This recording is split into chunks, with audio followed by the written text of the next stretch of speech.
All right, here's workout B. So your first exercise, we're also focusing on that flat back, neutral spine. You're going to do a hip hinge. So your hands are gonna go where your hips bend. And you're going to push your hips back in space while keeping that back nice and flat, gentle engagement in the core. And for breathing, you can think about deep breath in at the top, deep breath out as you send the hips back, deep breath in, deep breath out, engage your glutes, engage your core.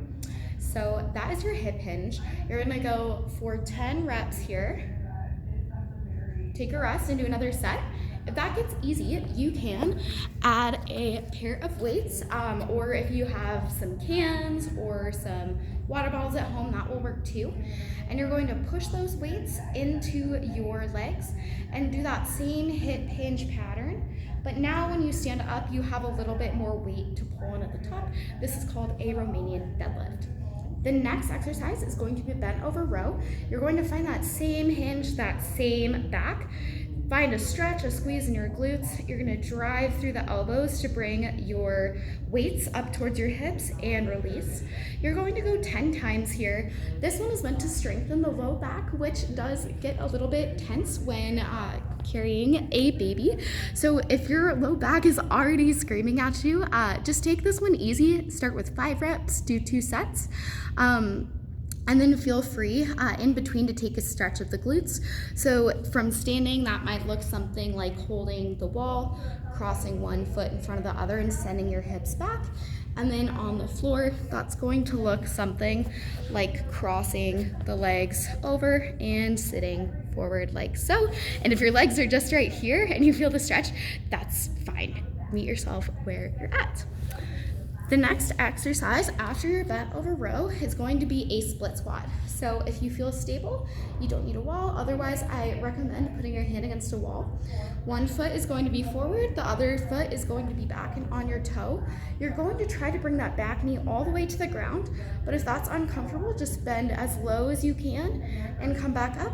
You want to think about being as tall as possible and then hinging at your hips so you're slightly forward and engaging that glute as well as that front quad. You'll do 5 reps on one side, take a rest, 5 reps on the other, and then you'll repeat that again. So 5 reps on each side times 2. Then you get to come down to the floor to end things with that 360 breath from the first workout. So you're going to find a comfortable position.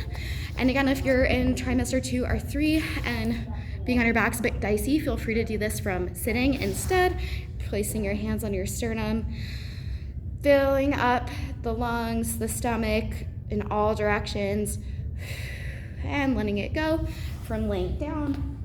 Same thing. Filling with oxygen and letting it all dissolve out. If that squeezing of the pelvic floor of the core mentioned in the first episode feels uncomfortable, feel free to just focus on the breathing part. So just think about 360, the rib cage, everything. Congratulations if you are doing this video and you are pregnant, and also congratulations if you're not and this is just a gentle exercise program that you found. Again, my name is Chelsea, and I don't know what to say because I'm super into this, but wishing you the best. Thank you.